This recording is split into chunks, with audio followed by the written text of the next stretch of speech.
There can be this real friction between the spiritual side of ourselves and our intellectual side. And oftentimes we deny one of these sides when walking our path. And yet our path would be better, stronger, would do well within it if we brought these two things into unity. And in this video, I want to explore this concept and talk about how to start to bring these two sides of yourself together so they can help you actually walk your path. And my name is Joe Yulee. I'm a philosopher. I'm absolutely obsessed with vocations and paths and helping people to know what their calling is in this world. And that's why I'm here on places like YouTube. I have a podcast called the Career Archetypes Podcast. And that's why I share things on Substack, because I believe that everybody has a calling in this life. And that to deny our calling and to not walk our path really is a modern tragedy that can be avoided. And I've noticed this common theme with a lot of the people that I've worked with in the past when it comes to walking and pursuing their calling. And it's one whereby they start to go through these different spiritual experiences. And they're typically on these intellectual paths or paths whereby they don't naturally fit with these spiritual experiences. And so you can imagine somebody that is going to university and they're studying psychology or they're studying political science, and they're going through this process of academic learning, academic rigor, they're learning different methodologies, and they're really starting to get a grasp around this intellectual maturing and really exploring these different forms of knowledge at a higher level.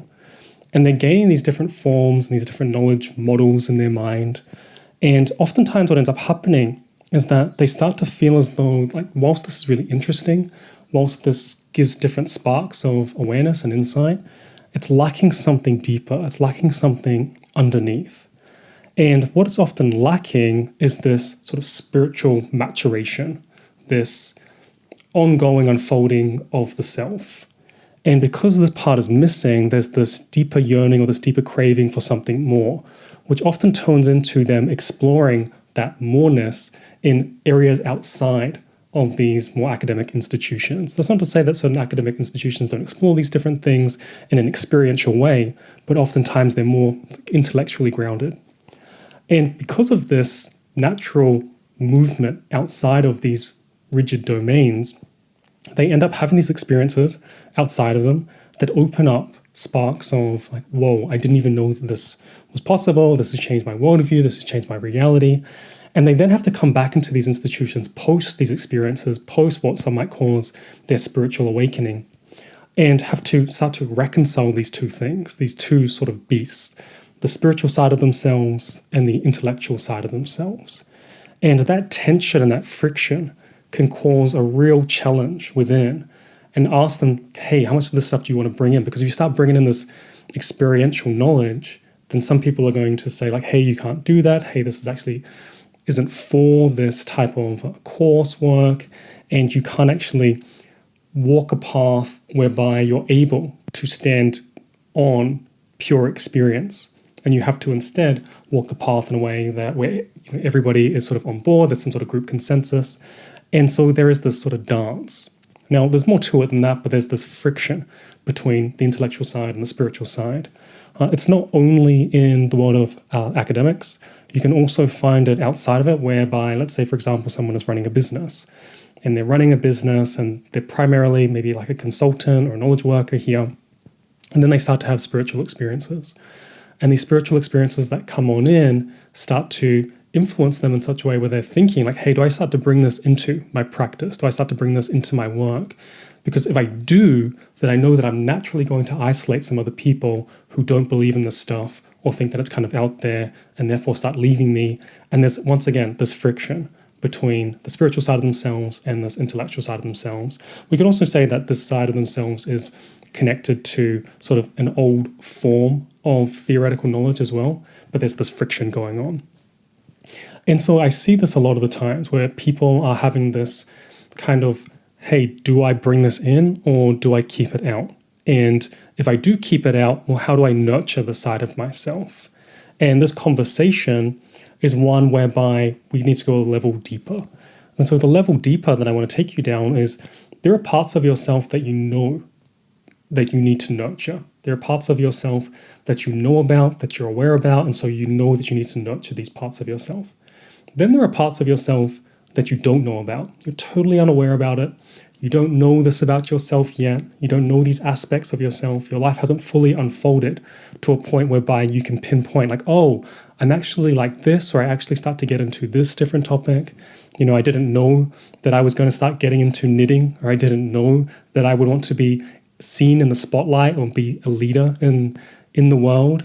And I always thought that I was just going to be somebody that was more, focused on my skills and sort of just being a second person rather than a lead person. And so there are these other parts of you that you don't know about and that you do need to nurture, that until you go through a particular experience or situation, they are left aside. And so you're making these decisions when crafting your vocation without the realization that later on you're going to have something happen to you which is going to expand you, it's going to ask you to grow, it's going to challenge you. And in order to properly fulfill your path in this lifetime, you're going to have to step up to that challenge. So when it comes to our spiritual side of ourselves, such as, do we believe in a higher power? What are our beliefs around life after death? Do we affiliate ourselves with a particular organized religion? Are we more on the fringes? Are we more into personal revelation as opposed to some sort of mediator in between? There are all these different conversations around what our spiritual side of ourselves believes, but it's going to grow, it's going to mature, and it requires nurturing in the same way that our physical being needs nurturing via water, via safety and shelter. We too, in our spiritual side of ourselves, need to nurture this part. And our vocation is one of the best places to do this. So to go back to this previous example of someone in an academic setting, the actual better way to approach it is to start to bring the experiential knowledge together with the knowledge that is formulating within these organizations that they find themselves in, to bring these two things together. I remember I was working with a guy that was super into alchemy, and he actually studied it, and he was a scholar in it and just knew his stuff, right? Has books and volumes of books on alchemy. And I remember that I had read a lot of different people's papers on different alchemical learnings. I was just really into Jung at the time, who was into alchemy, which kind of put me on this track of looking into different people that were writing about alchemy. And the interesting thing was that when I was reading these different articles, a lot of them just felt flat. They felt a little bit lifeless. They felt a little bit overly academic, overly intellectualized. And yet when I read his paper, he had all the academic rigor there, right? He was a scholar in his own right, one that was referenced by many different people. However, something like came out at me. There was like a life to it. And the thing that I noticed, and I ended up finding out later on in this life piece, was that he was actually somebody that was coming from this academic pursuit through his own personal experiences. And so he had particular types of experiences and then realized that he wanted to merge these experiences and find out what they were like when it came to his intellectual life. And so he married the two, he brought them together. And so his work stood out purely for that reason, because he had found some sort of synthesis, and that synthesis spoke to me in such a way where it sort of jumped off the page. And this is something else that I noticed. I noticed that when people have this connection towards their work and their spirituality, that things are much more vibrant. They come out, they pop out, they're more colorful. And it seems like it just takes the work a step above. And to give you more of a thought experiment around this, imagine if there were two shoemakers. There's shoemaker A and there's shoemaker B. And so shoemaker A and shoemaker B are both amazing at their craft. You can imagine that they have the techniques nailed. You can imagine that they've been practicing their craft for 10 plus years, right? They know exactly how to do the stitching. They know exactly how to make sure that the sole is just right and fits perfectly with the external, hard shape of the shoe. And yet now imagine that shoemaker A has no spiritual life. They have no soul connection. They are someone that is just focused on making the best shoe based on the techniques that they've been provided. And shoemaker B, on the other hand, has a very rich spiritual life to the point where they see that making that shoe as a connection to some sort of divine force, some sort of expression of their ultimate creation, doing things to the best of their ability for some sort of higher power. And now imagine both of these two shoemakers making a shoe. The exact same shoe, but one is connected to their spirituality, the other is connected to nothing outside of the very techniques that they've learnt. And we ask ourselves, who do we think made the better shoe? Now, I don't know about you, but my mind goes straight to the second shoemaker who has that spiritual underneath life to them. And I think that the reason is that we have this sort of intuitive sense of some sort of intangible quality that is connecting that person to something deeper, which seems to get imprinted or imbued into the very work that they're doing. And when that life isn't there, then there's something lacking from it. There's this negation of something that's really meant to be there. And I see this when people are walking their vocations, right? And oftentimes people will go towards the intellectual side and they'll leave the side of themselves out because it's not proper, it's not serious, or they'll be looked at and judged in a particular way. And yet their work yearns for it. It wants them to bring this into what it is that they're meant to be doing. And so to neglect the spiritual side of ourselves is in many ways another type of tragedy when it comes to walking our vocation and doesn't allow us to do our work at the highest heights. And you can just look back in history and look at great works of art, great architecture that was done, and you'll often find that this work really is a gift that they associate with some sort of like higher power or higher form. Now, once again, depends on what your beliefs are as to how that affects you, but to have nothing there or to completely push away the spiritual side of yourself as if it isn't a part of you negates what it is that you could do and how you can craft a vocation that fulfills both sides of yourself and actually makes the work better. Now, the other thing that I wanted to mention is that when people hear the spiritual side of ourselves and working in a way that really fulfills this side, sometimes they'll start to leave the intellectual side. They'll start to push it away as if we can't gain any type of spiritual growth through intellectual activities. And in my mind, there is a lot that can happen and a lot of progress that can move someone forward if they do connect into this intellectual side of themselves without leaving the spiritual side of themselves. A person that comes to mind is someone by the name of Dion Fortune. And so Dion Fortune was a ceremonial magician, an occultist, and a novelist, an author. And one of the interesting insights that she had was she really pushed for this idea of making sure that intellectual activity and reason was brought into connection with spiritual understanding. And this idea wasn't just new to her, but she really emphasized it in the space whereby people were pushing for pure spirituality and seeing it as different from our intellectual qualities as people. And this sense of synthesis that she brought forward gave this new understanding that, hey, if you're pursuing spiritual aims, you can do it in a way that is actually going along with your naturalness. So if you are someone that is naturally inclined towards intellectual activity, then you can overlap that with your own spiritual progress and move forward. In other words, you can develop your soul. One way of thinking about this is through this idea of the mystic and the sorcerer, or the mystic and the occultist. So the mystic path towards their higher state of divine union with God, the monad, the oneness, the collective all, is one of surrender, is one of humility, is one of letting go.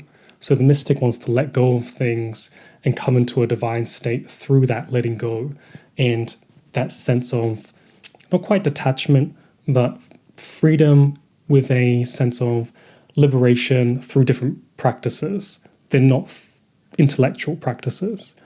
However, when it comes to the sorcerer or the occultist, they will often use these sort of theoretical frameworks of knowledge in order to move themselves towards some sort of higher divine union with the all, with God, with the collective, whatever you want to call it. And the interesting thing here is that they both have a very, very similar aim or a similar goal, and they arrive at it through very, very different pathways. And those pathways are typically chosen based on their own personal affinities, their own unique way of being drawn into something. And so if you are someone that is intellectual, then you can absolutely do spiritual work in this way. And for people to say that you should negate rationale or negate reason and throw it away is, in my mind, it's misguided, because there are alternative paths to the end, and your path might just be slightly different from someone else's. And the reason I bring this up is because when it comes to our vocation, it means, once again, that we can bring these two things together. You know, I've worked with a lot of people who find themselves doing their academic work and pushing away, like I mentioned, the spiritual side of themselves. And yet they brought it in. It just solidifies and heightens the quality of the work. And this really speaks to another idea, which is that rather than trying to choose, hey, do I do and pursue a vocation in a spiritual way? Do I pursue one in an intellectual way? The better thing to think about is, how do I arrange these different pieces of myself in such a way that it properly aligns the path that is correct for me?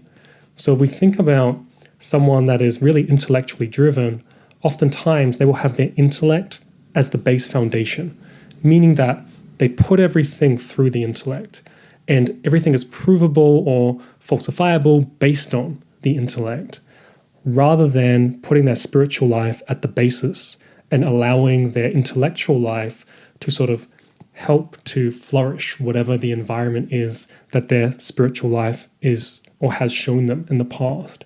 So having your spiritual life at the base is a better way of approaching your path, rather than putting an intellectual base at the bottom, which really is kind of a bit airy and doesn't give you a sense of stability or groundedness. And so you can think about this as simply just rearranging the room. So rearranging, if you've ever, if you've got a partner, husband, wife, whatever it is, you can just imagine that they're telling you, like, hey, can you move this picture over here? We need to move this couch and place it over here. And you need to also do this with the way in which you go about truth seeking and what your base level knowledge is. So if you've experienced something that rocks your intellectual worldview, then you don't want that intellectual worldview at the foundation, because it's been broken by these particular experiences. Instead, you want these experiences to be at the base, and your intellect can then go on top of that and can build on what you know to be true, rather than building on something that you already know isn't quite holding up.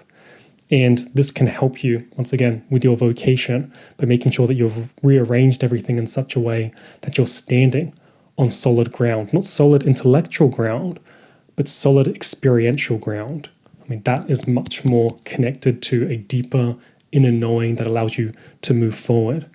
And if you're interested in learning more about how I help people to know their own personal, deeper conviction, especially when it comes to their vocation, what I do is I help people to unearth their career archetype, which allows them to choose the right career path for them, so they can then go on to develop who it is that they are and the path it is that they're meant to walk. And the way that I do this is we have this 8-week course, and students and members within our online community go through this process and this course whereby they come to a deep knowledge of what their path is and then go about pursuing it out in the world. And also, I should mention, we currently have a holiday study program at the moment. And so I'm dropping masterclasses in there. We're also having live study sessions in there. So if you are someone that really wants to connect into your vocation and to start to craft it in a meaningful way, then I would encourage you and I would invite you to go ahead and check out our online community, and I'll leave a link below.